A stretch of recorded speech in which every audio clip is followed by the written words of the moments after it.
찬송가 304장 찬양하시겠습니다.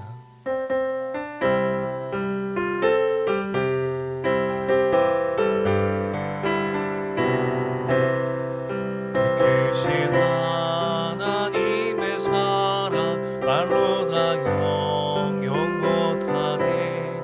저 높고 높은 별을 넘어 이 낮고 낮은 땅 위에 죄범한 영혼 구하려고 그 아들 보내사 화목제물 삼으시고 죄 용서하셨네. 하나님 크신 사랑은 증량 다 못하네. 영원히 변치 않는 사랑 성도여 찬양하세. 괴로운 시절 지나가도 땅 위에 영화생할 때 주 믿지 않던 영혼들은 그 소리 외성으로도 주 믿는 성도들에게 그 사랑 베푸사 우리의 죄 사했으니 그네 잊을까. 하나님 크신 사랑은 증량 다 못하네. 영원히 변치 않는 사랑 성도여 찬양하세. 하늘을 두루마리 삼고 바다를 먹물 삼아도 한없는 하나님의 사랑 가기로 갈 수 없겠네. 하나님의 크신 사랑아 그 어찌 당하실까. 저 하늘 높이 쌓아도 채우지 못하리. 하나님 크신 사랑은 증량 다 못하네. 영원히 변치 않는 사랑 성도여 찬양. 우리 다시 한번 찬양하겠습니다. 그 크신 하나님의 사랑 말로 다 영영 못하네. 높고 높은 별을 넘어 이 낮고 낮은 땅 위에 죄범한 영혼 구하려고 그 아들 보내사 화목제물 삼으시고 죄 용서하셨네. 하나님 크신 사랑은 증량 다 못하네. 영원히 변치 않는 사랑 성도여 찬양하세. 괴로운 시절 지나가고 땅 위에 영화생할 때 주 믿지 않던 영혼들은 그 소리 외성으로도 주 믿는 성도들에게 그 사랑 베푸사 우리의 죄 사했으니 그네 잊을까. 하나님 크신 사랑은 증량 다 못하네. 영원히 변치 않는 사랑 성도여 찬양하세. 하늘을 두루마리 삼고 바다를 먹물 삼아도 한없는 하나님의 사랑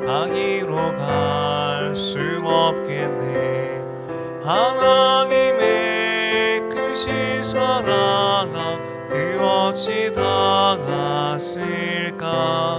저 하늘 높이 쌓아도 채우지 못하리. 하나님 크신 사랑은 증량다 못하네. 영원히 변치 않는 사랑 성도여 찬양하세. 찬송가 289장 한 장 정도 찬양하시겠습니다.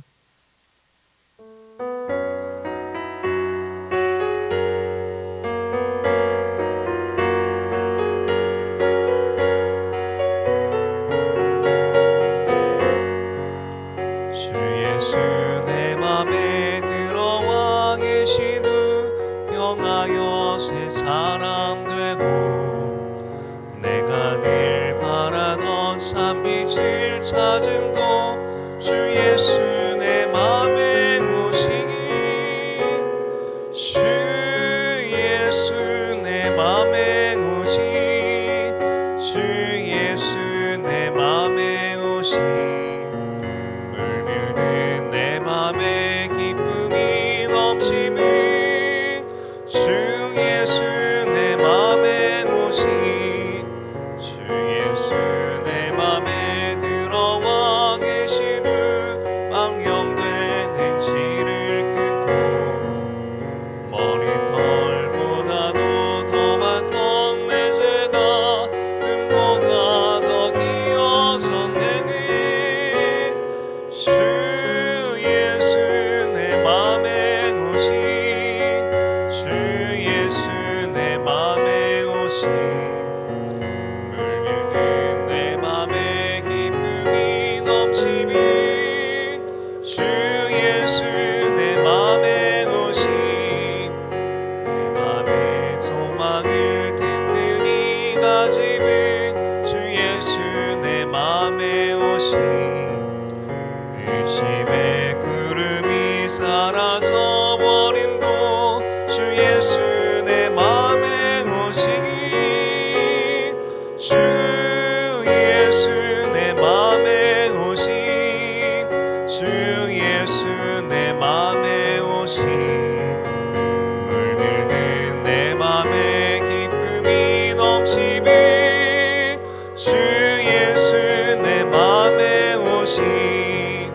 사망의 음침한 골짜기 가다가 밝은 빛 호련히 비쳐 저 멀리 하늘 무한하게 보임도 주 예수 내 맘에 오신. 주 예수 내 맘에 오신. 주 예수 내 맘에 오신. 물밀든 내 맘에 기쁨이 넘치는 주 예수 내 맘에 오신. 내가 저 천성에 올라가 살기는 주 예수 내 맘에 오신. 천성에 올라가 주님을 배우니 그 기쁨 비길 땐 없네. 주 예수 내 맘에 오신. 주 예수 내 맘에 오신.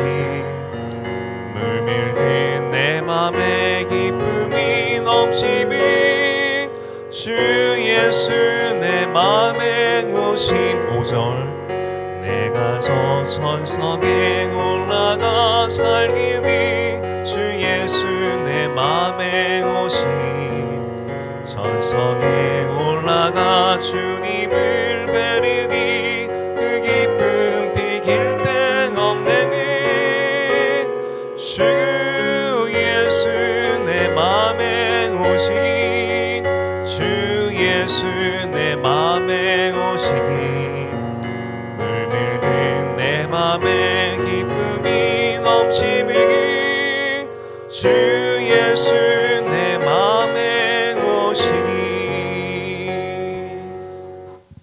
우리 가운데 찾아오신 임마누엘 하나님 감사합니다. 이 아침에도 진리의 말씀으로 우리에게 다시 한번 각 사람을 만나 주옵소서. 예수님 이름으로 기도드립니다. 아멘. 네, 하나님의 말씀 창세기 40장입니다. 창세기 40장입니다.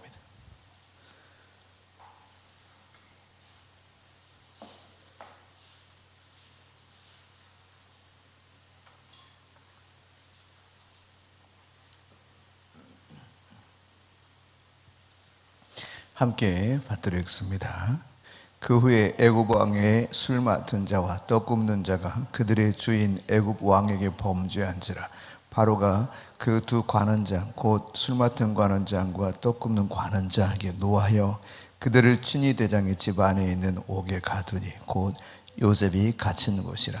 친위 대장이 요셉에게 그들을 수종들게 하며 요셉이 그들을 섬겼더라. 그들이 갇힌 지 여러 날이라. 옥에 갇힌 애굽 왕의 술 맡은 자와 떡 굽는 자 두 사람이 하룻밤에 꿈을 꾸니 각기 그 내용이 다르더라. 아침에 요셉이 들어보니 그들에게 근심의 빛이 있는지라. 요셉이 그 주인의 집에 자기와 함께 갇힌 바로의 신하들에게 묻되 어찌하여 오늘 당신들의 얼굴에 근심의 빛이 있나이까. 그들이 그에게 이르되 우리가 꿈을 꾸었으나 이를 해석할 자가 없도다. 요셉이 그들에게 이르되 해석은 하나님께 있지 아니하니까 청하건대 내게 이르소서. 술 맡은 관원장이 그의 꿈을 요셉에게 말하여 이르되 내가 꿈에 보니 내 앞에 포도나무가 있는데 그 나무에 세 가지가 있고 싹이 나서 꽃이 피고 포도송이가 익었고 내 손에 바로의 잔이 있기로 내가 포도를 따서 그 즙을 바로의 잔에 짜서 그 잔을 바로의 손에 들여놓으라. 요셉이 그에게 이르되 그 해석이 이러하니 세 가지는 사흘이라. 지금부터는 사흘 안에 바로가 당신의 머리를 들고 당신의 전직을 회복시키리니 당신이 그 전에 술 맡은 자가 되었을 때 하던 것 같이 바로의 잔을 그의 손에 드리게 되리이다. 당신이 잘 되시거든 나를 생각하고 내게 은혜를 베풀어서 내 사정을 바로에게 하리요. 이 집에서 나를 건져주소서. 나는 히브리 땅에서 끌려온 자요 여기서도 옥에 갇힐 일은 행하지 아니하였나이다. 떡 굽는 관원장이 그 해석이 좋은 것을 보고 요셉에게 이르되 나도 꿈에 보니 흰떡 세 덩어리가 내 머리에 있고 맨 윗광줄에 바로를 위하여 만든 각종 구운 음식이 있는데 새들이 내 머리에 광줄에서 그것을 먹더라. 요셉이 대답하여 이르되 그 해석은 이러하니 새 광줄에는 사흘이라. 지금부터 사흘 안에 바로가 당신의 머리를 들고 당신을 나무에 달리니 새들이 당신의 고기를 뜯어 먹으리이다 하더니 제3일은 바로의 생일이라. 바로가 그의 모든 신하를 위하여 잔치를 베풀 때 술 맡은 관원장과 떡 굽는 관원장에게 그의 신하들 중에 머리를 들게 하니라. 바로의 술 맡은 관원장은 전직을 회복하며 그가 잔을 바로의 손에 받들어 드렸고 떡 굽는 관원장은 매달리니 요셉이 그들에게 해석함과 같이 되었으나 술 맡은 관원장이 요셉을 기억하지 못하고 그를 잊었더라. 아멘. 욥기 6장입니다. 욥기 6장입니다.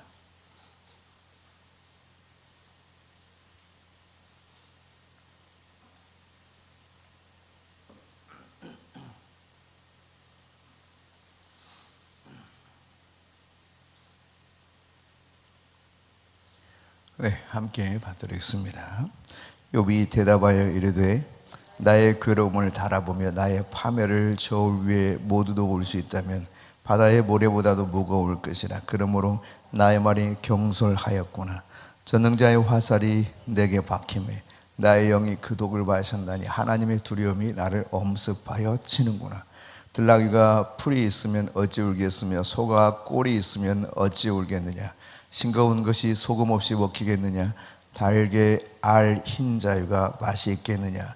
내 마음이 이런 것을 만지기도 싫어하나니 꺼리는 음식물같이 여김이니라. 나의 간구를 누가 들어줄 것이며 나의 소원을 하나님이 허락하시랴. 이는 곧 나를 멸하시기를 기뻐하사 하나님이 그의 손을 들어 나를 끊어버리실 것이라. 그러할지라도 내가 오히려 위로를 받고 그칠 줄 모르는 고통 가운데서도 기뻐하는 것은 내가 거룩하신 이의 말씀을 거역하지 아니하였습니다. 내가 무슨 기력이 있기에 기다리겠느냐? 내 마지막이 어떠하겠기에 그저 참겠느냐? 나의 기력이 어찌 돌의 기력이겠느냐? 나의 살이 어찌 노쇠겠느냐? 나의 도움이 내 속에 없지 아니하냐? 나의 능력이 내게서 쫓겨나지 아니하였느냐? 낙심한 자가 비록 전능자를 경외하기를 저버릴지라도 그의 친구로부터 동정을 받느니라. 내 형제들은 개울과 같이 변덕스럽고 그들은 개울의 물살같이 지나가노나 얼음이 녹으면 물이 검어지며 눈이 그 속에 감춰질지라도 따뜻하면 마르고 더우면 그 자리에서 아주 없어지나니 대상들은 그들의 길을 벗어나서 삭막한 들에 들어가 멸망하느니라. 대마의 떼들이 그것을 바라보고 스바의 행인들도 그것을 사모하다가 거기 와서는 바라던 것을 부끄러워하고 낙심하느니라. 이제 너희는 아무것도 아니로구나. 너희가 두려운 일을 본즉 겁내는구나. 내가 언제 너희에게 무엇을 달라고 말했더냐? 나를 위하여 너희 재물을 선물로 달라고 하더냐? 내가 언제 말하기를 원수의 손에서 나를 구원하라 하더냐? 폭군의 손에서 나를 구원하라 하더냐? 내게 가르쳐서 나의 허물된 것을 깨닫게 하라. 내가 잠잠하리라. 옳은 말이 어찌 그리 고통스러운고 너희의 책망은 무엇을 책망함이냐? 너희가 남의 말을 꾸짖을 생각을 하나 실망한 자의 말은 바람에 넘어가느니라. 너희는 고아를 제비 뽑으며 너희 친구를 팔아 넘기는구나. 이제 원하건대 너희는 내게로 얼굴을 돌리라. 내가 너희를 대면하여 결코 거짓말하지 아니하리라. 너희는 돌이켜 행악자가 되지 말라. 아직도 나의 의가 견제하니 돌아오라. 내 혀에 어찌 불의한 것이 있으랴? 내 미각이 어찌 속임을 분간하지 못하랴?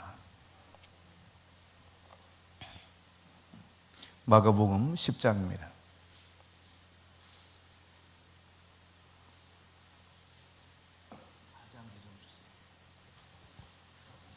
마가복음 10장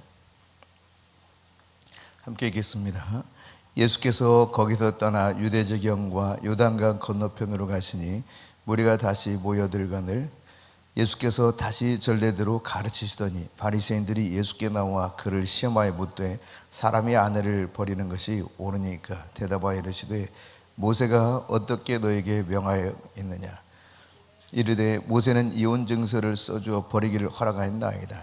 예수께서 그들에게 이르시되 너희 마음이 완악함으로 말미암아 이 명령을 기록하였거니와 창조 때부터 사람을 남자와 여자로 지으셨으니 이러므로 사람이 그 부모를 떠나서 그 둘이 한 몸이 될지니라. 이러한즉 이제 둘이 아니요 한 몸이니 그러므로 하나님이 짝지어 주신 것을 사람이 나누지 못할지니라 하시더라. 집에서 제자들이 다시 이 일을 물으니 이르시되 누구든지 그 아내를 버리고 다른 데에 장가드는 자는 본처에게 간음을 행하며 또 아내가 남편을 버리고 다른 데로 시집가면 간음을 행함이니라. 사람들이 예수께서 만져주심을 바라고 어린아이들을 데리고 오매 제자들이 꾸짖거늘 예수께서 보시고 노하시어 이르시되 어린아이들이 내게 오는 것을 용납하고 금하지 말라. 하나님의 나라가 이런 자의 것이니라. 내가 진실로 너희에게 이르노니 누구든지 하나님의 나라를 어린아이와 같이 받들지 않는 자는 결단코 그곳에 들어가지 못하리라 하시고 그 어린아이들을 안고 그들 위에 안수하시고 축복하시니라. 예수께서 길에 나가실 때 한 사람이 달려와서 꿇어 앉아 묻자오되 선한 선생님이여 내가 무엇을 하여 영생을 얻으리까? 예수께서 이르시되 내가 어찌하여 나를 선하다 일컫느냐? 하나님 한 분 외에는 선한 이가 없느니라. 내가 계명을 안 하니 살인하지 말라, 간음하지 말라, 도둑질하지 말라, 거짓 증언하지 말라, 속여 빼앗지 말라, 내 부모를 공경하라 하였느니라. 그가 여짜오되 선생님이여 이것은 내가 어려서부터 다 지켰나이다. 예수께서 그를 보시고 사랑하사 이르시되 내게 아직도 한 가지 부족한 것이 있으니 가서 내게 있는 것을 다 팔아 가난한 자들에게 주라. 그리하면 하늘에서 보화가 되게 있으리라. 그리고 와서 나를 따르라 하시니 그 사람은 재물이 많은 고로 이 말씀으로 인하여 슬픈 기색을 띠고 근심하며 가니라. 예수께서 둘러보시고 제자들에게 이르시되 재물이 있는 자는 하나님 나라에 들어가기가 심히 어렵도다 하시니 제자들이 그 말씀에 놀라는지라. 예수께서 다시 대답하여 이르시되 얘들아 하나님의 나라에 들어가기가 얼마나 어려운지 낙타가 바늘기로 나가는 것이 부자가 하나님의 나라에 들어가는 것보다 쉬우니라 하시니 제자들이 매우 놀라 서로 말하되 그런즉 누가 구원을 얻을 수 있는가 하니 예수께서 그들을 보시며 이르시되 사람으로는 할 수 없으되 하나님으로는 그렇지 아니하니 하나님으로서는 다 하실 수 있느니라. 베드로가 여짜와 이르되 보소서 우리가 모든 것을 버리고 주를 따랐나이다. 예수께서 이르시되 내가 진실로 너에게 이르노니 나와 복음을 위하여 집이나 형제나 자매나 어머니나 아버지나 자식이나 전토를 벌인 자는 현세에 있어 집과 형제와 자매와 어머니와 자식과 전토를 100배나 받되 박해를 겸하여 받고 내세의 영생을 받지 못할 자가 없느니라. 그러나 먼저 든 자로서 나중되고 나중된 자로서 먼저 들 자가 많으니라. 예루살렘으로 올라가는 길에 예수께서 그들 앞에 서서 가시는데 그들이 놀라고 따르는 자들은 두려워하더라. 이에 다시 12제자를 데리시고 자기가 당할 일을 말씀하여 이르시되 보라 우리가 예루살렘에 올라가노니 인자가 대제사장들과 서기관들에게 넘겨주매 그들이 죽이기로 결의하고 이방인들에게 넘겨주겠고 그들은 능욕하며 침뱉으며 채찍질하고 죽일 것이나 그는 3일 만에 살아나리라 하시니라. 세베대의 아들 야고보와 요한이 주께 나와 여짜오되 선생님이여 무엇이든지 우리가 구하는 바를 우리에게 하여 주시기를 원하옵나이다. 이르시되 너에게 무엇을 하여 주기를 원하느냐 여짜오되 주의 영광 중에서 우리를 하나는 주의 우편에 하나는 좌편에 앉게 하여 주옵소서.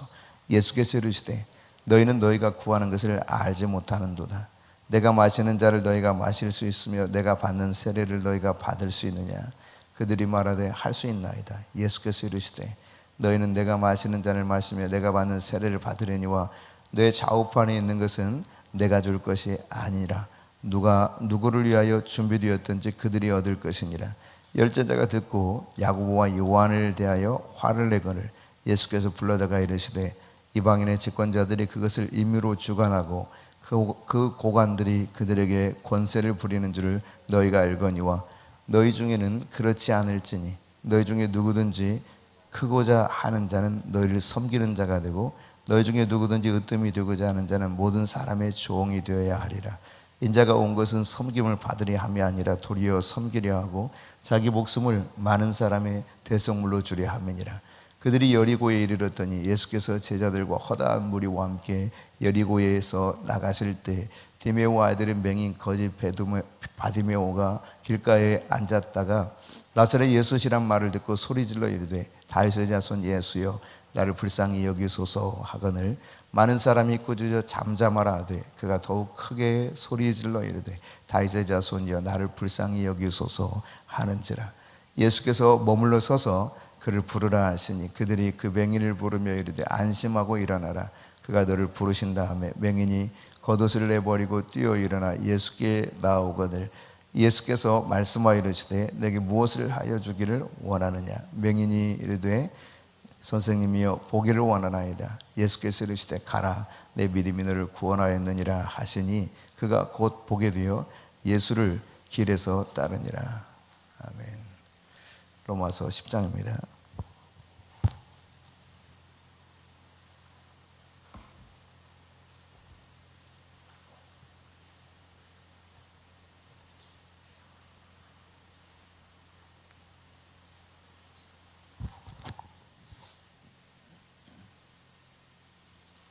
네, 함께 읽겠습니다.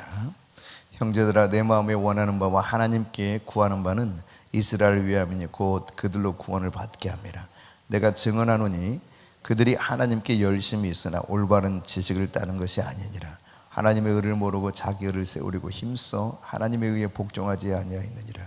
그리스도는 모든 믿는 자에게 의를 이루기 위하여 율법의 마침이 되시니라.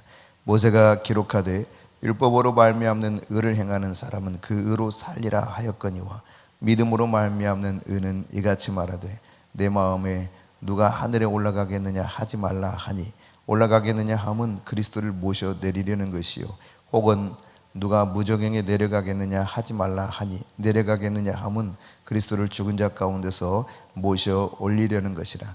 그러면 무엇을 말하느냐. 말씀이 내게 가까워 내 입에 있으며 내 마음에 있다 하였으니 곧 우리가 전파하는 믿음의 말씀이라. 내가 만일 내 입으로 예수를 주로 시인하며 또 하나님께서 그를 죽은 자 가운데서 살리신 것을 내 마음에 믿으면 구원을 받으리라. 사람이 마음으로 믿어 의에 이르고 입으로 시인하여 구원에 이르느니라. 성경에 이르되 누구든지 그를 믿는 자는 부끄러움을 당하지 아니하리라 하니 유대인이나 헬라인이나 차별이 없음이라 한 분이신 주께서 모든 사람의 주가 되사 그를 부르는 모든 사람에게 부요하시도다. 누구든지 주의 이름을 부르는 자는 구원을 받으리라. 그런즉 그들이 믿지 아니하는 이를 어찌 부르리요 듣지도 못한 이를 어찌 믿으리요 전파하는 자가 없이 어찌 들으리요 보내심을 받지 아니하였으면 어찌 전파하리요. 기록된 바 아름답도다 좋은 소식을 전하는 자들의 발의함과 같으니라.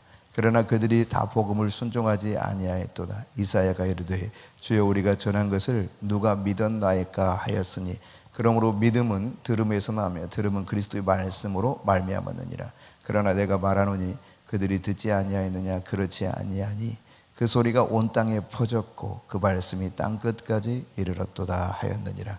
그러나 내가 말하노니 이스라엘이 알지 못하였느냐 먼저 모세가 이르되 내가 백성 아닌 자로서 너희를 시기하게 하며 미련한 백성으로서 너희를 노엽게 하리라 하였고 이사야는 매우 담대하여 내가 나를 찾지 아니한 자들에게 찾은 바 되고 내게 묻지 아니한 자들에게 나타났노라 말하였고 이스라엘에 대하여 이르되 순종하지 아니하고 거슬러 말하는 백성에게 내가 종일 내 손을 벌렸노라 하였느니라.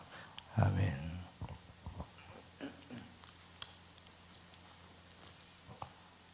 창세기 40장입니다. 이 창세기 40장은 요셉이 이제 감옥에 갇혀 있을 때 일어난 일 중에 하나인데 하루는 술 맡은 관원장과 떡 굽는 관원장 둘 다 꿈을 꾼 겁니다. 그리고 근심이 가득해요. 왜냐하면 해석을 할 수가 없었기 때문입니다. 왜 요셉이 당신들 얼굴에 이렇게 근심빛이 많습니까? 그랬더니 바로 이 이야기를 하죠. 그래서 요셉이 하는 말이 해석은 누구에게 있다는 것입니까? 하나님께 있다는 것입니다. 나한테 말해봐, 나한테 봐라. 위기가 아니었죠. 하나님께 해석이 있다는 사실을 이야기합니다. 우리가 말을 할 때 주어가 무엇인가가 굉장히 중요하거든요. 하나님께 그 해석이 있다는 것입니다. 창세기에서 앞부분에 우리가 3장에 아담과 하와가 죄를 범하고 그 다음 그 이후에 일어난 일들 가운데 이제 가인과 아벨이 제사를 드린 다음 가인이 아벨을 돌로 쳐 죽이지 않습니까? 근데 그 이전에는 내가 득남하였다 이렇게 표현하거든요. 그런데 그 이후에 하나님께서 셋을 주셨으는 셋을 저들에게 주셨을 때는 그들이 고백하기를 하와가 고백하기를 하나님께서 내게 셋을 주셨도다 이렇게 고백합니다. 그러니까 주어가 바뀌어요. 주어가 굉장히 중요합니다. 하나님께서 이것을 해석하리이다. 그러니 말씀해 보십시오. 그러니까 하나님께 돌려야 할 영광, 하나님이 가지셔야 될 모든 주권을 내가 취하기 쉽거든요. 이것이 바로 교만 아니겠습니까? 하나님께 이 해석이 있으니 말을 해보라 그랬습니다. 그리고 말을 듣고 난 다음에 해석을 하지요. 술 맡은 관원장이 먼저 이야기했을 때 그 꿈을 해석하기를 3일 후면 당신이 복직되겠습니다 이야기해요. 그랬더니 그 말 들으니까 떡 굽는 관원장도 귀가 솔깃해서 이야기합니다. 당신의 꿈은 3일 후에 죽는다라는 꿈을 해석해 주면서 이 술 맡은 관원장에게 앞서 부탁하기를 당신이 복직되거든 바로에게 말해서 내가 여기 갇힐 일 아무것도 안 했으니 나를 좀 구해다오 이렇게 부탁을 했던 장면이 나타나죠. 오늘 본문이 바로 이런 이야기입니다. 여러분, 우리는 무언가 하지 못할 일들이 많이 있습니다. 그러나 하나님께는 능하지 못한 일이 없다는 사실입니다. 아무리 어려운 것도 하나님께는 그 해석이 가능하고 아무리 불가능한 것처럼 보이는 일도 하나님께는 가능하다고 하는 사실을 우리가 생각하면서 우리의 어떠한 문제든지 하나님께 가지고 나아갈 수 있는 자가 되실 수 있기를 바랍니다. 욥기서 6장인데요. 욥기 4장과 5장은 대만 사람 엘리바스가 욥에 대해서 와가지고 변론하는 내용이죠. 그 내용을 어제도 우리가 살펴봤지만 일방적으로 자기가 알고 있는 상식을 이야기하는 거예요. 물론 그것이 굉장히 교리적입니다. 그리고 옳은 내용을 이야기하고 있습니다. 하지만 아무리 그것이 교리적이고 옳은 것이라 할지라도 이것이 동일하게 모든 사람에게 다 적용되는 것은 아니라는 사실입니다. 그럼에도 불구하고 도덕적으로 옳다고 기계적으로 충고하는 것은 결국 판단하고 정죄하는 것에 이른다고 하는 사실을 말씀드린 바 있습니다. 항상 여러분, 판단을 보류하고 하나님께 묻고 순종하고, 그리고 회개하고 순종하고 엎드리고, 이 삶이 계속 반복될 때 우리가 하나님께로 가까이 갈 수 있게 돼요. 그러므로 매일매일 하나님 앞에 판단을 보류한 채로 물으십시오. 그리고 하나님의 음성을 듣는 대로 회개하고 순종하시기 바랍니다. 이것이야말로 가장 바른 길이요, 옳은 길이요, 그리고 합당한 길이죠. 하나님께 묻고 회개하고 순종하고 엎드리는 이 삶이 계속 반복된다면 우리는 하나님이 기뻐하시는 자녀의 삶을 온전하게 회복할 수 있을 것입니다.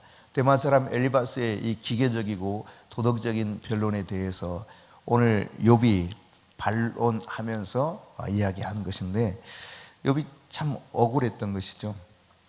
내 괴로움을 달아보며 나의 파멸을 저울 위에 모두 놓을 수 있다면 바다의 모래보다 무거울 거다. 그러므로 나의 말이 경솔했다 하면서 전능자의 화살이 확 박혔다는 거예요. 내 영이 그 독을 마셨고 하나님의 두려움이 나를 엄습하여 친다라고 느낄 만큼 고통스러워했습니다. 그러니까 여러분, 우리가 사람을 함부로 판단해서는 안 된다는 사실을 다시 한번 깨달아야 됩니다. 결국 그들이 말하는 것은, 욥이 표현하기를 너희들이 내게 가르쳐서 나의 허물된 것을 깨닫게 해라. 내가 잠잠하겠다. 그러면서 옳은 말이 어찌 그리 고통스러운고 그랬어요. 옳은 말인데 그게 너무 고통스러워요.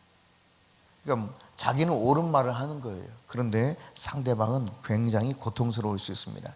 그것이 그 상대방에게 맞는 옳은 말이라면 괜찮은데, 그렇지 않을 때 이게 너무너무 힘든 거죠. 옳아도 상대방에게 맞는 말이어도 힘들 텐데, 상대방에 맞지 않는 말을 마치 맞는 말처럼 옳은 소리를 하게 되었을 때는 욥이 전능자의 화살이 나에게 박혔다라고 표현하는 것이 하나님이 나를 이렇게 직접적으로 치셨다라고 표현하고 있는 것이죠. 그러니까 하나님이 무언가 나에게 대한 의도를 가지고 지금 나에게 고난을 주신 것이다라고 하는 사실을 욥은 깨닫고 있어요. 그런데 이 사실을 깨닫지 못하고 있는 이 대만 사람 엘리바스가 먼저 변론하기를, 당신 잘못했으니 빨리 지금이라도 돌이켜라, 이렇게 꾸짖을 생각을 하면서 옳은 말을 막 속사포처럼 쏘아댄 것입니다. 너희 책망은 무엇을 책망하느냐? 너희 남의 말을 꾸짖을 생각을 하고 있는데 실망한 자의 말은 바람에 날아가느니라. 아무런 소용이 없는 말이라는 것입니다. 도리어 고아를 제비 뽑고 친구를 팔아 넘기듯이 이 고통스러운 말을 계속하고 있다는 것이죠. 오늘 욥의 변론을 통해서 우리는 사람을 대할 때 어떻게 대해야 될 것인가를 다시 생각해 봐야 될 것입니다. 마가복음 10장입니다. 마가복음 10장에 보면 예수님께서 먼저 부부의 결혼의 삶에 대해서 이야기하고 있죠. 바리새인 중에 예수님께 나와가지고 물어요. 묻는데 진짜 궁금해서 묻는 것이 아니라 예수님을 시험하기 위해서 묻습니다. 묻는 그 내용이 무엇이냐? 사람이 결혼해서 아내와 같이 살다가 아내를 버려도 됩니까? 라고 하는 질문이었어요. 그러니까 이혼해도 됩니까? 라고 하는 질문이죠. 그때 이렇게 이야기합니다. 모세가 너에게 어떻게 명령했냐 질문해요. 자, 그러니까 이렇게 말하고 있죠. 모세는 이혼 증서를 써서 버리기를 허락했다. 신명기 24장 1절 3절 내용 속에 보면 이런 내용이 나오기는 합니다. 그런데 주님이 이 말씀을 들으시고 뭐라고 말하냐면, 너희 마음이 완악함으로 말미암아 이 명령을 기록했다는 거예요. 그러니까 마음이 완악해서 아주 그냥 못돼 처먹었기 때문에 하나님이 그나마 살 길을 열어주기 위해서 그렇게 했다는 이야기입니다. 그러니까 율법의 내용들을 보면 사실 사랑의 관점에서 다 그렇게 한 내용들인 것을 깨달을 수 있어요. 이 신명기 24장 1절 3절의 말씀에 이혼 증서를 써서 아내를 버려도 된다라고 했을 때 율법을 해석하는 학파들이 크게 샴마의 학파와 힐렐 학파가 있습니다. 이 두 학파가 이 본문을 해석할 때 서로 다르게 해석을 해요. 그러니까 힐렐 학파는 그냥 부인에게서 조금 기분이 불쾌한 일이 어떤 일이 있어요. 그러면 이혼 증서 써가지고 이혼해도 된다 이렇게 해석했습니다. 이게 힐렐 학파의 해석이에요. 그러나 샴마의 학파는 이렇게 해석하지 않았습니다. 간음하는 일이 있을 경우에 이것을 이혼 증서를 써서 헤어지는 것을 바라보고 이와 같이 해석했다는 이야기예요. 정확하게 주님이 말씀하신 것도 바로 샴마의 학파의 해석이죠. 창조 때부터 사람을 남자와 여자로 지으셔서 남자가 부모를 떠나가지고 그들이 한 몸이 되게 만들었다는 거예요. 근데 이제는 그렇게 결혼하게 되면 둘이 아니라 뭐라고 말합니까? 한 몸이다 라고 말하고 있죠. 그리고 하나님이 짝지어 주신 것을 사람이 나누지 못한다 라고 말하고 있습니다. 여기 짝지어라고 하는 이 단어는 슈즈그님이라고 하는 단어를 쓰는데 쉬는 함께라고 하는 단어예요. 함께의 주고스, 멍에라는 것인데 함께 멍에를 맨다 그런 뜻입니다. 그러니까 이 혼인을 가리키는 유대적 문학적 표현인데, 그러니까 혼인한다고 하는 것, 결혼한다고 하는 것은 함께 멍에를 매는 거예요. 근데 이 멍에를 맬 때 우리는 우리나라에서는 저 강원도 지방을 제외하고는 일반적으로 소 한 마리의 멍에를 매기 때문에 그것을 상상할지 모르지만 이 팔레스타인 지역이나 동남아를 가더라도 두 마리가 이렇게 멍에를 함께 맵니다. 결의소라고 그러죠. 두 마리가 함께 멍에를 매요. 그러니까 둘이 함께 뭐든지 하는 거예요. 이제 더 이상 따로따로인 것 같지만 따로가 아닌 그런 삶을 말하고 있죠. 이렇게 주님께서 말씀하시면서 사람이 나눌 수 없다라고 결론을 내는 것에 대해서 제자들이 궁금해서 물어요. 제자들이 따로 있을 때 묻습니다. 그랬더니 주님께서 이와 같이 정확하게 다시 해석하죠. 그 11절 12절입니다. 같이 읽습니다. 이르시되 누구든지 그 아내를 버리고 다른 데에 장가드는 자는 본처에게 간음을 행하며 또 아내가 남편을 버리고 다른 데로 시집가면 간음을 행하매니라. 그러니까 이혼은 결코 선하지 않다는 이야기죠. 단 간음하는 이유, 간음한 이유가 있다면 그것이 가능할 수 있다라고 말하고 있는 것입니다. 그러니까 결혼한 사람이 배우자 이외에 성관계를 갖는 것, 이것이 바로 간음이죠. 이런 일이 있다면 가능할 수 있다는 이야기입니다. 그러나 그렇지 않고는 오히려 간음을 행하는 것이다.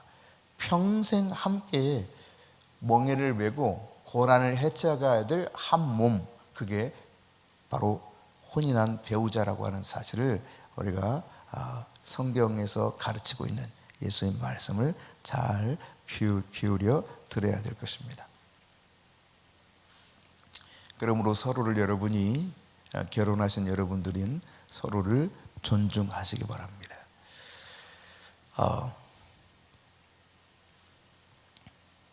예수님께 또 한 사람이 찾아오는데요. 내가 무엇을 해야 영생을 얻을 수 있을까 굉장히 궁금해했던 사람이었습니다. 질문하죠. 예수님이 너 계명 알지? 그래요. 그리고 그 계명의 내용을 간단하게 이야기합니다. 10계명 중에 몇 가지 말을 언급하고 있죠. 살인하지 말라, 간음하지 말라, 도둑질하지 말라, 뭐 해가지고 이 내용들을 이야기할 때 나 이거 어려서부터 다 지켰어요 그래요. 굉장히 신실하게 율법대로 살았던 사람입니다. 그런데요, 예수님이 이 말씀을 들으시고 뭐라고 표현하냐면 너에게 아직도 한 가지 부족한 게 있다는 겁니다. 아직도 한 가지 부족한 게 있다. 이 말씀을 하시면서 네가 가지고 있는 것을 다 팔아서 가난한 자들에게 주고 너는 나를 따라오라 했거든요. 근데 마태가 이 내용을 기록할 때 이렇게 그 앞부분에 서술해요. 예수께서 그를 보시고 사랑하셨다는 얘기예요. 사랑. 주님은 우리에게 말씀하실 때 사랑하시기 때문에 말씀하십니다. 사랑으로 말씀하셔요. 아직도 그런데 한 가지 부족한 게 있다. 여러분, 이것은 지금 이 질문하는 사람은 영생을 얻기를 간절히 원하고 있었습니다. 근데 이 영생을 얻는 것을 가로막고 있는 영적인 한 가지 문제가 있다는 이야기예요. 그에게는 영생 주시는 예수님보다 더 중요한 게 한 가지 있었습니다. 그게 곧 재물이었습니다. 이것을 해결하고 나에게 오라는 것입니다. 와서 그때 나를 따르라는 거예요. 예수를 따르는 데 있어서 장벽이 무엇인가를 살펴볼 수 있어야 됩니다. 내가 진실로 예수님을 사랑하고 예수님을 따르는 데 있어서 거기에 무슨 장벽이 있다면 그 한 가지라도 해결해야 된다는 거죠. 이 사람이요, 굉장히 아주 신실했던 사람임이 틀림없습니다. 예수님이 한 가지 부족하다고 그랬거든요. 너한테 그런데 한 가지가 부족하다. 여러분, 오늘 나에게 있어서는 예수 그리스도를 따르고 예수 그리스도를 진정으로 사랑하는 데 있어서 부족한 그 한 가지, 그것이 무엇인가, 이것을 한번 곰곰이 생각해 보시기 바랍니다. 그리고 그것이 깨달아졌다면 이 부분을 주님 앞에서 해결하고 나아갈 수 있기를 바랍니다. 근데 여기 보니까 이 이야기를 한 가지 너 부족한 거 있는데 이거 해결하라, 그리고 나를 따르라, 그러면 되겠다라고 사랑으로 말씀하셨지만 오늘 본문은 이렇게 말하죠. 재물이 많기 때문에 근심하며 떠나갔다라고 기록합니다. 여러분, 우리가 분명히 하나님이 나에게 그 한 가지 뭔가 부족한 것을 이야기할 때 이것을 놓기 어려운 그런 상황들을 나름 이유를 가지고 있을 수 있습니다. 근데 이것이 걸림돌이 된다는 것을 깨달아야 돼요. 예수님이 다시 말씀하셔요. 얘들아, 하나님 나라에 들어가기가 얼마나 어려운지 아니? 그러면서 낙타가 바늘길을 통과하는 것보다 재물이 있는 자, 부자가 하나님 나라에 들어가는 게 어렵다는 거예요. 한 가지 장애물이 있었을 때 바로 이처럼 들어가기가 어려운 사실을 깨달아야 되는 것이죠. 근데 왜 하필 재물인가? 인간을 살아가는 데 있어서 가장 크게 작용하는 것이 바로 이 재물 아니겠어요? 여러분, 주님이 이렇게 물으신 적도 있잖아요. 재물과 하나님을 겸하여 섬길 수 있겠느냐? 그럴 수 없다. 그만큼 인간은 재물을 떼려야 뗄 수 없는 관계 속에서 살아가는 것입니다. 오늘 이러한 예수님의 말씀에 제자들은 사실 절망적이었어요. 특히나 구약시대에 하나님을 잘 믿는 사람들에게 주어지는 복이 뭐라고 믿었냐면, 또 하나님이 구약에서 그렇게 어떤 것들을 이야기하고 있냐면 부를 주시겠다고 그래요. 부와 명예와 영광을 주시겠다고 그랬거든요.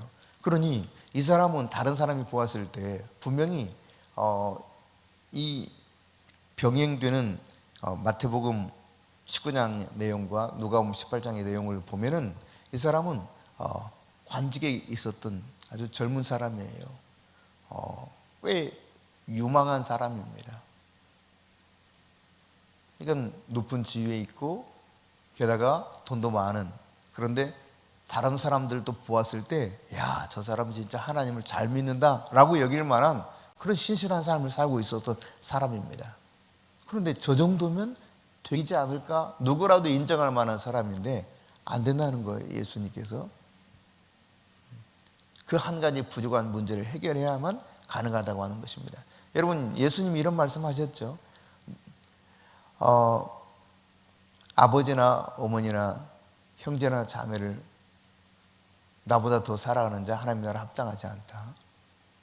자기 자신을 나보다 더 사랑하는 자도 하나님 나라에 합당하지 않다.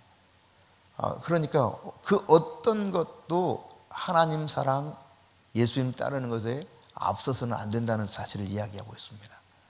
우리 이 둘 사이에서 때때로 많은 갈등이 있을 때가 있습니다. 그러나 성경은 분명하게 이렇게 확실하게 우리들에게 언급해주고 있죠.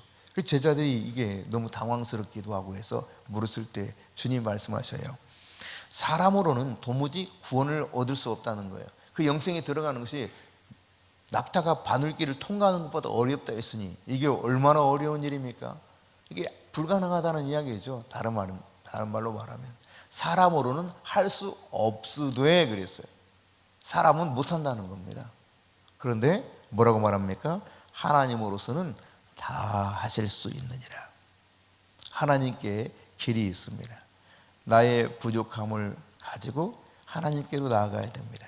예수 그리스도의 십자가를 의지해야 되는 것이죠. 믿음으로 주님 앞에 나가게 될 때에 주님께서 우리의 삶 가운데 함께 하셔서 그 구원의 길을 활짝 열어주실 것입니다. 베드로가 이제 이 말을 듣더니 질문해요. 그런데 주님, 우리가 사실 주님 따르기 위해서 모든 것 다 버렸잖아요. 그래요. 맞습니다. 그는 그물도 버리고 배도 버리고 가족도 다 버려두고 예수님을 따랐습니다. 대부분의 제자들이 다 그랬던 거예요. 그때 우리가 다 이렇게 주님을 다 버리고 다 따르고 있는데 우리는요 물어요. 사실 다른 제자들도 굉장히 궁금한 거였겠죠. 그러니까 베드로 같은 사람이 있을 때 좀 속이 후련할 때가 있습니다. 베드로가 대신 질문해 주거든요. 성질 급한 사람이 뭐라 그래요? 우물을 먼저 판다 그러잖아요. 맞나요? 성질 급한 사람이 우물 판다 그러잖아요. 베드로가 그랬어요. 그래서 그렇게 물어주니까 아이고 그렇잖아도 나도 궁금했는데 라고 아마 그랬을 거예요. 예수님이 뭐라고 말합니까? 나와 복음을 위해서 집이나 형제나 자매나 어머니나 아버지나 자식이나 전토를 벌인 자, 즉 모든 것을 벌인 자죠. 이들에게는 현세에 집과 형제와 자매와 그리고 자식과 전토를 100배나 받는다. 그런데 그냥 받는 것이 아니라 어떻게 받는다고요? 박해를 겸하여 받되 그랬어요. 사람들이 받지 못하는 가장 큰 이유 중에 하나, 박해가 오면 두려워서 더 이상 주님을 제대로 사랑하지 못할 때가 많습니다. 온전하게 주님을 따르지 못할 때가 많습니다. 이게 아닌가 봐 하고 그냥 거기서 그만두는 경우들이 많다는 이야기예요. 진짜 믿음을 가지고 따라간 자는 기꺼이 예수 그리스도의 그 복음을 위하여서 살아가는 길에 고난과 박해가 온다 할지라도 그것을 기꺼이 받아들일 수 있는 그런 자세를 취하게 될 것입니다. 그렇게 주님을 위해서 박해를 받으면서 주님을 위해서 희생하는 이 자체는 결국은 내세의 영생을 받지 못할 자가 없다. 현세에도 박해를 겸하여 받겠지만 더 많은 것을 받을 것이고, 다시 말해서 주님을 위해 내가 희생하는 것은 결코 잃어버린 것이 아니라는 거예요. 우리는 투자를 했을 때 손실을 보는 경우들이 많이 있을 수 있습니다. 어떠한 투자든지 그래요. 내가 그 사람을 믿고 진짜 믿을 만한 사람이었어요. 그래서 당신이 빌려주기만 해도 내가 다 꼭꼭 갚으리라 했지만, 여러분 어떻게 하는 경우들이 있습니까? 그냥 몽땅 다 떼먹고 그냥 나몰라라 하는 사람들이 생깁니다. 이거 하면 틀림없이 어떻게 된다고 해가지고 거기에 그냥 홀라당 넘어가서 뭔가를 해봅니다. 본인이 막 계산을 해봐도 이거 괜찮겠다 싶은 일이 있습니다. 뭔가 투자해도 마음대로 되지 않는 일이 얼마나 많은지 몰라요. 그런데 주님을 위해서 희생하면 영생을 위해서 투자하는 것이라는 이야기입니다. 현세에도 잘 되고 내세에도 영생을 위해서 투자하는 것이다. 이 사실을 분명히 밝히고 있죠. 여러분 누가복음 18장 한번 찾아봅시다. 누가복음 18장 28절부터 30절입니다.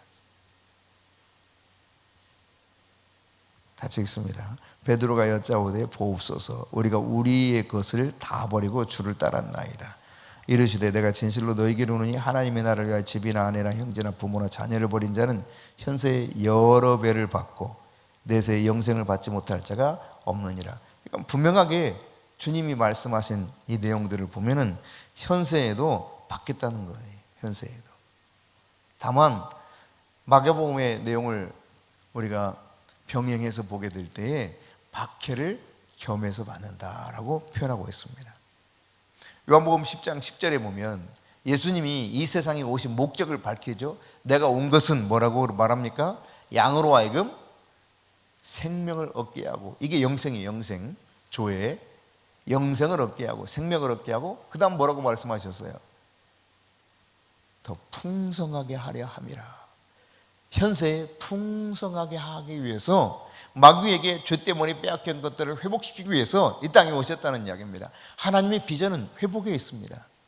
하나님은 세상이 죄로 인해서 무너진 모든 것들을 다시 돌이켜 회복시켜서 원상태, 복을 누리는 그 상태로 만들기 위해 바로 하나님이 여러 가지 방법으로 세상에 개입하시지 않습니까? 궁극적으로 그 아들 예수 그리스도를 보내서 십자가에 못 박아 죽이심으로 그 길을 활짝 열어놓은 것을 우리가 깨달아야 됩니다. 인자가 온 것은 섬기려 하고 자신의 목숨을 많은 사람들을 위해서 대속물로 주려 이 세상에 왔다라고 오늘 본문 45절에서 밝히고 있죠. 이처럼 섬기는 자가 우리도 되어야 된다라고 밝힙니다. 그럴 때 그것이 이 땅에서는 손해보는 삶 같고 잃어버리는 것 같지만, 그러나 주님은 말씀하고 있어요. 부자가 재물을 포기하는 것도, 너희들이 모든 것을 다 버리는 것도 그것으로 다 끝이 아니라 분명하게 이것은 내세를 위한 진정한 투자다. 앞으로 장래와 내세를 위한 진짜 제대로 된 투자, 그것은 내가 주님을 위해서 기꺼이 내려놓는 삶이라고 하는 것을 가르쳐주고 있습니다. 로마서 10장입니다. 로마서 10장 1절에 보면 바울이 정말 마음에 진정으로 원하는 것이 무엇인가? 그것은 이스라엘을 위해서 뭔가를 계속 하는 거라는 거예요. 진짜 원하는 것은 이스라엘을 위해서 하고 있다는 거예요. 이스라엘의 구원을 위해서 그걸 간절히 원한다는 것입니다. 앞서 우리가 9장에서도 살펴봤지만, 만일 이 이스라엘 백성들이 구원받을 수 있기만 한다면 어떻게 하기라도 원한다 그런 거였어요. 천벌을 받기라도 원한다 그랬잖아요. 3절에, 9장 3절에 내가 고륙 친척을 위해서, 즉 이스라엘 민족과 친족을 위해서 그리스도께 끊어질지라도 원하는 그것이 있다는 거예요. 그러니까 자신의 육신과 영이 저주를 받아서 지옥에 떨어지는 한이 있다라 할지라도 이 이스라엘 민족들, 자기의 친족들이 구원받기 원하는 것이 바울의 마음이었습니다. 10장에서도 그 이야기를 하는 거예요. 내가 진짜 원하는 것이 있다면 이스라엘을 위한 것이다. 바울은 여러분 이방인을 위한 사도로 부름받은 적이 있죠. 이방인에게 복음을 전하면서부터 얼마나 많은 핍박을 받았습니까? 내가 이방인을 위해서 간다라고 했을 때 유대인으로부터 엄청난 핍박을 받거든요. 그런데 사실은 바울의 진짜 마음은 유대인을 위하고자 하는 것이었다는 거예요. 그들이 구원받기를 원했다는 것이죠. 그런데 그들은 하나님께 열심이라는 거예요. 열심은 이 유대인을 따라갈 수가 없습니다. 하나님이 이 열심을 통해서 하나님의 말씀을 부탁하셨어요. 그 말씀이 그들의 열심으로 잘 지켜져 왔고 우리에게까지 이르게 된 것이죠. 하나님께 열심이 있어요. 근데 문제는 뭐냐? 올바른 지식을 따는 것이 아니라는 데 있습니다. 왜냐하면 그 이유를 설명하죠. 하나님의 의를 모르고 열심을 냈다는 거예요. 그러다 보니까 결국은 힘써서 뭘 했습니까? 자기 의를 내세우려고 하나님의 의에 복종하지 않았다는 것입니다. 우리가 신앙생활할 때 이 함정에 빠질 수가 있어요. 특히 열심 있는 자들이. 열심은 있는데 결국 어떻게 되느냐? 하나님의 의에 복종하지 못해요. 그러니까 다시 말해서 하나님 말씀에 순종을 못해요. 그냥 내가 열심은 있긴 있는데 내가 열심히 있는 것으로 자기 의를 세워가요. 그러니까 내가 말씀 앞에 진실로 복종하게 되면 내가 죽게 돼 있거든요. 내가 점점 비워져요. 계속 나를 부인할 수밖에 없어요. 근데 열심을 내어도 자기를 위한 열심을 내게 되면 하나님의 의와 전혀 상관없는 자기의 의를 계속 쌓아가요. 이러면요 바리새인 되는 거예요. 바리새인. 그러니까 우리가 이렇게 생각하면 딱 좋습니다. 예컨대 가장 하나님 앞에 열심인 사람들이 그 교회 안에서 누구 계세요? 목사님, 장로님, 권사님 뭐 이런 분들이 될 수 있지 않겠어요? 그냥 쉽게 생각하면. 근데 그들이 내는 열심이 바른 방향이 아니었을 때는 하나님의 의를 모르고 열심히 자기 의를 쌓아갈 수 있다는 이야기입니다. 성도들 중에서도 이럴 수 있어요. 그러면 여러분 결국 우리 의는 아무것도 없습니다. 4절에서 표현하고 있는 것처럼 모든 믿는 자의 의는 어디에 있다는 겁니까? 그리스도에게 있다는 거예요. 그리스도가 율법을 완전히 마치도록 완성하였기 때문에 그리스도만이 의예요. 그러니까 우리는 예수 그리스도를 의지하고 예수 그리스도로 달려가야 되는 것입니다. 예수 그리스도가 주시는 그 의를 힘입어서 내가 기꺼이 감사하면서 주를 섬기듯 영혼을 섬기고 열심을 내어서 수고하고 봉사하는 것이죠. 근데 이게 그리스도가 드러나지 못하고 내 의가 드러나면서 나의 열심을 내기 시작하면 이스라엘 유대 민족이 빠졌던 함정이 고스란히 빠져 있다는 사실을 이야기하고 있습니다. 여러분 오늘 모세가 기록하기를 율법으로 말미암는 의를 행하는 사람은 그로 살리라 하였거니와 6절에 믿음으로 말미암는 의는 이같이 말하되 내 마음에 누가 하늘에 올라가겠느냐 하지 말라 하니 올라가겠느냐 하면 그리스도를 모셔 내리는 것이요 혹은 누가 무정령에 내려가느냐 하지 말라 하니 내려가겠느냐 하면 그리스도를 죽은 자 가운데서 모셔 올리려는 것이라 라고 표현했어요. 근데 여기 내 마음에 이 하면서 6절 7절 내용들이 어디 나오는 것이냐, 구약에 보면은 신명기 30장 12절 이하의 내용을 지금 인용하고 있는 것입니다. 그러니까 결국은 율법은 어디로 가게 되어 있느냐, 이 예수 그리스도에게 가게 되어 있어요. 예수 그리스도. 율법이 지향하는 바도 예수 그리스도예요.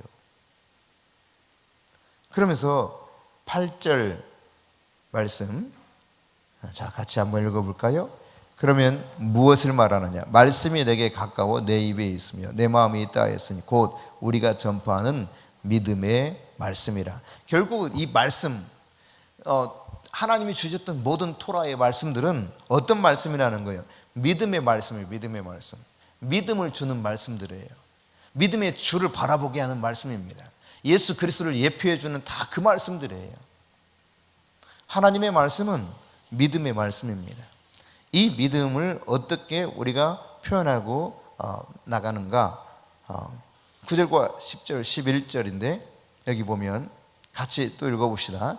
내가 만일 내 입으로 예수를 주로 시인하며 또 하나님께서 그를 죽은 자 가운데 살리시는 내 마음에 믿으면 구원을 받으리라. 사람이 마음으로 믿어 의에 이르고 입으로 시인하여 구원에 이르느니라. 성경에 이르되 누구든지 그를 믿는 자는 부끄러움을 당하지 아니하리라 그랬습니다.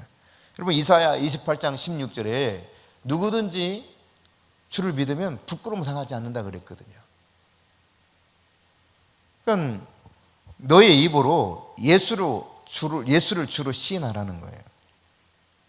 하나님께서 그를 죽은 자 가운데 살리신 것을 마음에 믿으라는 것입니다. 여러분 주가 무엇입니까? 인생의 진정한 주인, Lord, My Lord, My God이라고 도마가 옆구리 찔린 예수님의 그 창자국 속에 손가락 집어넣고 보고 그렇게 고백했다고 그랬잖아요. 거기 주라고 하는 것,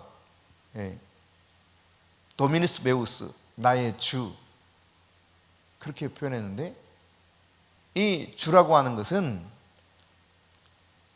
모든 것의 주인이 되신다는 것이요 자기 자신의 주인이라는 거예요. 근데 이 당시 이 주가 우리가 잘 아는 것처럼 로마의 황제를 일컬어서 주라고 표현했단 말이죠.